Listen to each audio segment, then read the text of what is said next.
Philadelphia. Hello, hello, hello.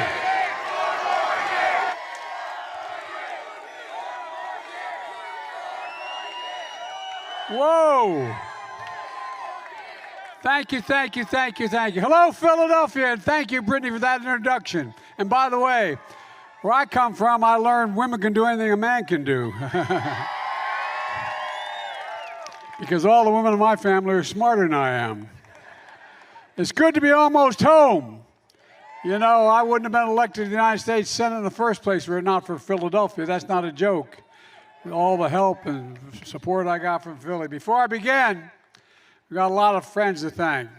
Ryan Boyer, President of Building Trades. Ryan, thank you, pal. I don't know where Ryan's standing, but I know he's here. And Danny Bowder, Danny, President of the Central Labor Council. God say hello. And Gary Messino, President of Sheet Metal Workers, Local 19. Thanks for hosting us today. Nothing to it. By the way, I think maybe the worst sentence in English language for somebody who runs a place is, the president's coming. Like, oh my God, nothing but work. Nothing but a lot of work. And by the way, you know, she couldn't be here today because she's celebrating Labor Day in Detroit. But I want to thank Liz Schuler, a great friend, a fearless leader of the AFL-CIO, and a great, great partner. And so many current and former elected officials here today, all friends of mine, friends of labor as well. Governor Shapiro and Senator Fetterman, they couldn't be here today because we're splitting the state. They're taking Pittsburgh and I'm taking Philly. Along with a few friends. By the way, Mayor Kenny is here, I think. Mr. Mayor, you show up here? You were able to come? There he is, under the American flag. Good to see you, Mr. Mayor. I'm sorry I keep bugging you all the time. He and I talk more than I think we talk to our staffs. Thank you, Mr. Mayor. You'll live to be 90. Oh. I tell you what. Someone said, you know, that Biden, he's getting old, man. I tell you what. Well, guess what? Guess what? You know, the only thing that comes with age is a little bit of wisdom. I've been doing this longer than anybody, and guess what? I'm going to continue to do it with your help. Look, and one of my friends from my hometown, Bobby Casey from Scranton, Pennsylvania. And, you know, and we've represented Dwight Evans, a good friend, and Brendan Boyle's always there for me, and Mary Kay Scanlon. Mary Kay Scanlon has been a great friend as well. And look, former member, Charlene Parker. Where's Charlene? She's here? I know I saw her. I know the next mayor. I was about to do that. I was going to see her first. You want to come up here and do this, old buddy? Yeah, I'm happy. I told when I ran for president, I told you I'd have your back. And I have. You know, there are a lot of politicians in this country who don't know how to say the word union. They talk about labor. They don't say union. It's union. I'm one of them. I'm proud to say union. I'm proud to be the most pro-union president according to the experts in American history. And by the way, I make no bones about that. Folks, in this Labor Day, let me tell you what we're celebrating. We're celebrating jobs, good-paying jobs, jobs you can raise a family on, union jobs. You've heard me say it before, but my dad used to have an expression, I swear to God. He'd say, Joey, a job's about a lot more than a paycheck, for real. It's about a lot more than a paycheck. It's about your dignity. It's about respect. It's about being able to look your kid in the eye and say, it's going to be okay, and mean it when you say it. And he was right. And I'm determined to make that a reality for every family in this country. And we are making it a reality. Nearly 13,500,000 jobs just since you got me sworn in January of 2020. 800,000 new manufacturing jobs. But you wouldn't know from all the negative news you hear. But we're getting through this, one of the greatest job creation periods in American history. For real, that's a fact. And you know, it wasn't that long ago we were losing jobs in this country. In fact, the guy who held this job before me was just one of 2 presidents in history. He was one of, no, but here's an important point, one of two presidents who left office with fewer jobs in America than when he got elected office. By the way, you know who the other one was? Herbert Hoover. Isn't that kind of coincidental? Look, but we're turning things around because of you. When the last guy was here, you were shipping jobs to China. Now we're bringing jobs home from China. When the last guy was here, your pensions were at risk. We helped save millions of pensions with your help. When the last guy was here, he looked at the world from Park Avenue. I look at it from Scranton, Pennsylvania. I look at it from Claymont, Delaware. Not a joke. Folks, all my time in public office, I've been referred to as middle class Joe. I guess they thought that was somehow not very complimentary. Well, guess what? That's who I am. And it doesn't mean you're not sophisticated because you're middle class. It means you work like hell, and you know what your family has to work like hell to be able to make it. Well, I'm awful sophisticated about one thing. I know who built this country. I've been saying this since I ran the first time. Let me say it loud and clear. Wall Street didn't build America. The middle class built America, and unions built the middle class. That's a fact.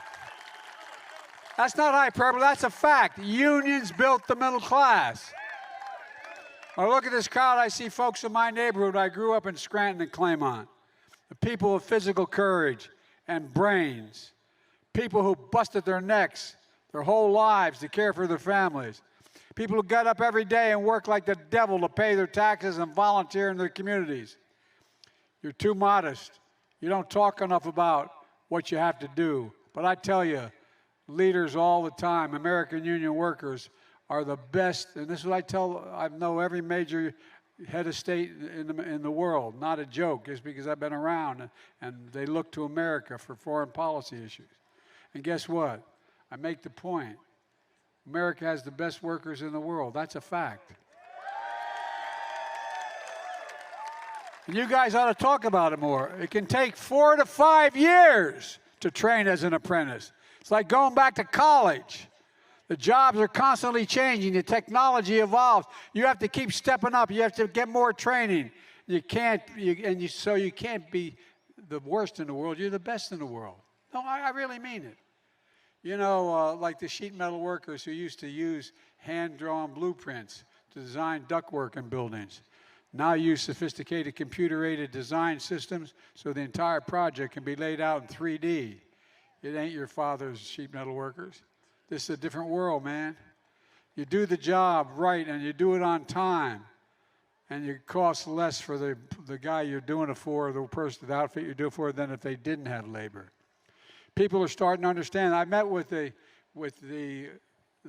business roundtable. They're the big shots in corporate America. And they said, why are you so pro-labor? I said, why you don't understand why I'm pro-labor? No, I'm serious. And I said, when I was vice president, I spoke with 364, I think, of CEOs of the Fortune 500 companies. And we asked them, what do you most need? You know what they said? A better educated workforce. I said, well, what the hell are you doing about it? You're not doing much about it. You're fighting everything we're doing in the unions as well as in the Democratic Party to make people better educated. Why are you doing it? Well, guess what? All of a sudden now you don't see them going after you nearly as much. Why? Because they know they need you. America's support for union is higher today than any time in nearly 60 years. And I'm continuing to call on Congress to fully and finally pass the Protect the Right to Organize, the PRO Act, which makes it easier to. Too many companies are still playing unfair trying to prevent organization. No, the bill's named after one of the greatest leaders in labor I've ever worked with, Rich Trumka. And guess what? We're going to get it passed, come hell or high water. And folks, my plan for the country is to make the economy work for people like you, because when it works for people like you, it works for everybody. Like I said, in my first 2 years, I've created nearly 13.5 million jobs, more jobs in 2 years than any president has created in a 4-year term. More. 800,000 new manufacturing jobs. Where is it written? Where is it written that America will not lead the world in manufacturing? I don't see it written anywhere because we are leading the world. Unemployment has been below 4% for the longest stretch in 50 years. We've recovered all the jobs lost during the pandemic. We've added millions more. People are coming off the sidelines to go to work. More than 700,000 people joined the labor force last month, which means higher share of American working-age Americans are now in the workforce than any time in the last 20 years. Job satisfaction is higher than it's been in 36 years. While unemployment is down, inflation is down as well. Remember, the experts said to get inflation down, we needed to spend the mantra of economists for a long time. You need to get inflation under control. You need to lower wages, and you need higher unemployment. Not on my watch. That's right. The answer was to lay people off and pay them less. But I never thought the problem was too many people working or working people making too much money. I've never seen that problem. We have to do more to put inflation down, but it's down around 3%, about 1/3 of what it was a year ago. That's near the lowest point in 2 years, and wages are growing faster than inflation. Folks, this just didn't happen. Together we made it happen. Decades of handing out excessive tax cuts to the rich and the corporations without making the investments in America and the American people, that had been a bust. Was all done to hollow out the middle class, blow up the deficit, ship jobs overseas, strip the dignity and pride and hope out of a community one after another as they shut down the factory and send it overseas because labor was cheaper and we imported a more expensive product. Well, guess what? I'm pretty sure you saw in your home what I saw in mine. Not a whole lot of trickle down ended up at my dad's kitchen table as he busted his neck. So we're changing that. Replacing trickle-down economics with what everyone on Wall Street is referring these days to Bidenomics. And guess what? It's working. It's about building the economy from the middle out and the bottom up, not the top down. Because this is not a political statement, this is an economic statement. When the middle class does well, everyone does well. I'm a capitalist. The poor do well, and guess what? You can still be a millionaire or billionaire, except one thing. Pay your taxes. Pay your taxes. Bidenomics is a blue-collar blueprint for America. It's for you.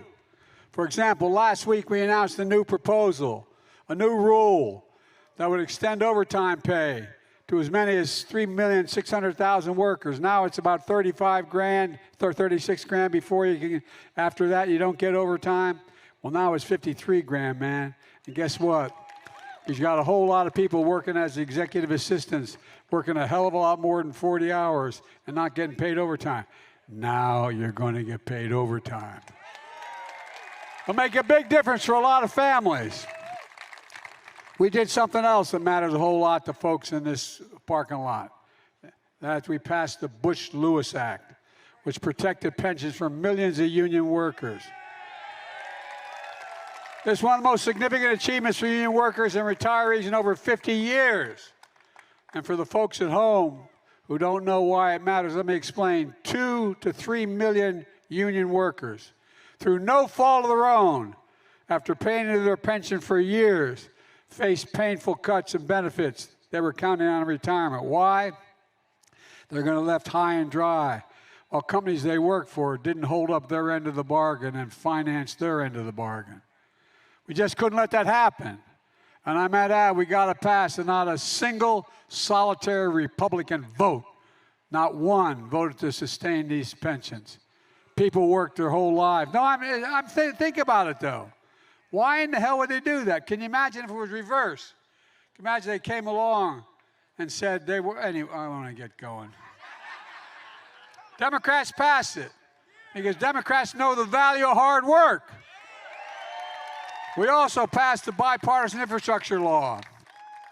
You can't have the strongest economy in the world with a second-rate infrastructure. Can you believe we used to have the best infrastructure in the world? And then we fell to number 13 in the world, roads, bridges, internet, the whole deal. 13, the United States of America, 13th in the world. But guess what? Guess what? The great real estate builder, the last guy here, he didn't build a damn thing. Under my predecessor, Infrastructure Week became a punchline. On my watch, infrastructure has been a decade and it's a headline. And folks, we're investing in America, in our roads, bridges, ports, airports, clean water, high-speed internet, and so much more. Over $10 billion has already been committed to the state of Pennsylvania. We've already announced $78 million going to the city of Philadelphia to make improvements along the approximately 12.3 miles of Roosevelt Boulevard and North Broad Street. The Bucks County line, including upgrades or traffic signals, installing new transit and bike paths, pedestrian paths. We're upgrading the airports from Pittsburgh to Lehigh Valley right here in Philly. And you got it. 95 is we got it. I got it, man. I got it. And Bobby Casey, we're finally going to get that rail line from Scranton to New York. I'm going to get that done. My grandfather, you think I'm joking. I'm not joking. It's a big deal. It's a big deal, and economically it'll be a big deal. Economically be a big deal. And guess who's going to build these projects? You are. Labor. Union labor. Sheet metal workers, electricians, operating engineers, iron workers, steel workers, laborers, bricklayers, plumbers, pipe fitters, cement masons, painters. Look, we're creating good paying, prevailing wage jobs where you don't need a college degree to make a decent income, but you got to work as hard to get a college degree. And by the way, we're going to transition to an electric vehicle future made in America. It will be made in America. And that protects and expands good union jobs. Auto manufacturing has largely been a middle-class career with good pay that you could raise a family on. Well, that's not going to change on my watch. Look, one of the core principles throughout everything we've done is this. Make it in America, with American products, with American labor. Most people don't know there's been a federal law on the books, and 20 years ago I didn't know it either, to be honest with you. Since 1933, the law says that when Congress appropriates money for the president to administer, whether it's for an aircraft carrier or a federal highway, the president is supposed to hire American workers and use only American products. But guess what? For too long, too many presidents didn't have the nerve to insist on it. Well, I'm insisting on it. When I took office, I was determined that we'd never again be in a position where during the pandemic, supply chains broke down, American companies couldn't get the parts and products they needed. So I was determined to bring the supply chains home, to invest in America. And guess what? And that's encouraging the private sector to do the same. Since I took office, the private companies are investing their money, $510 billion investing in America, creating jobs, instead of sending it overseas. For example, I met with the chairman of one of the largest semiconductor manufacturers in the world. And by the way, we invented the semiconductor. We used to have 40% of the market. Well, it's based in South Korea, this group. It's called SK Group. They're investing $22 billion in America, building facilities to make these chips here in America. When I asked the CEO why America, here's what he said. Number one, there's no safer place in the world to have my investment than the United States of America. And number two, this is the God's truth, you have the best workers in the world. He was right on both counts. The long and short of it is we're making things here in America again, with American workers, with American products, and American factories. For too long, we've been exporting jobs. Corporations were shutting down factories throughout the country, from Pennsylvania all through the Midwest. For communities, generations having worked in a particular factory, get shipped overseas because labor was cheaper, depriving that county and that city of pride, sending jobs overseas and importing finished products from overseas. Well, we're not doing that anymore. We're creating good-paying union jobs and exporting union-made products to the rest of the world. And maybe equally important, we're bringing back pride, those scores of cities across America. I believe Americans are willing to work hard, should be able to get a job no matter where they live, in the heartland, small towns, big cities, raise their kids in a good paycheck and keep the roots where they grew up. And even with what we've done, unlike the last president, in my first 2 years, all this stuff, guess what? I cut the deficit $1.7 trillion. Cut the debt $1.7 trillion. And one more thing. One of the ways I was able to invest in you and still bring down the deficit was I started making people pay their fair share. 55 of the, you may remember hearing me say this for the longest time, 55 of the largest corporations in America, the Fortune 500, paid zero in federal taxes, making $40 billion. They paid zero. Well, guess what? It's not fair if I changed it. Now they're paying a minimum of 15% paying for all this stuff. By the way, how many of you think the tax code is fair? You got it, man. You know, the idea there are over 1,000 billionaires, not million, billionaires in America. You know what they pay in federal taxes on average? 8%. How many of you want to, if I had a deal, said, okay, no matter what you do, you only have to pay 8%, raise your hand. You'd take it in a heartbeat, right? Well, they pay a lower rate than you, than teachers, firefighters, and probably anyone in this parking lot. It's time we get paid, they paid at least a minimum tax. The bottom line is this, you pay enough. It's time for big corporations, the very wealthy, to start paying their fair share. And I made a promise when I got elected, so there'd be no mistakes, that no one making under 400,000, any of you making for over 400 grand here? No one making under $400,000 see the federal taxes go up a single penny, so I couldn't be used the malarkey that they say I'm raising taxes on middle-class people. I made my promise, and I'll keep it. Let me close with this. We faced some pretty tough times in recent years. The pandemic took more than a million of our friends and neighbors, sons and daughters. There's a lot of empty chairs at Christmas, a lot of empty chairs when you sit down for Thanksgiving. Mother, father, brother, sister, husband, wife. It generated the worst economic crisis since the Great Depression. It wasn't that long ago that 20 million people were out of work, but you didn't give up. Philadelphia didn't give up. America didn't give up. As I said 1,000 times, there is no quit in America. None. All I hear from my friends on the other side is what they say is wrong with America. They keep telling us America's failing. They're wrong. I've got news for them. America has the strongest economy in the world right now, today. Lowest inflation rate among any major economy. 13.5 million new jobs, and there's no one reason for it. It's not because of me, although our products have helped. Not just the Democratic Party, it's you. I mean it sincerely, not a joke. It's the American people, your grit, determination, you never quit. Whatever we set our mind to as a country, think about this. Any goal we've ever set, we've never failed to accomplish. That's not going to change now. America isn't failing, America's winning, and the rest of the world knows it. That's why our friends and allies are looking to us. Look, I'm proud of the historic legislation my administration passed, a lot of which wouldn't have happened without so much it affects you without you. We passed the PACT Act, one of the most significant laws ever signed for veterans exposed to toxic metals and their families. You know, I have a saying I've used my whole career. We have only one truly sacred obligation, to equip those we send into harm's way and care for them and their families when they come home and when they don't come home as well. It was part of my agenda in the State of the Union. How many of you here are veterans? Raise your hand. A lot of veterans here.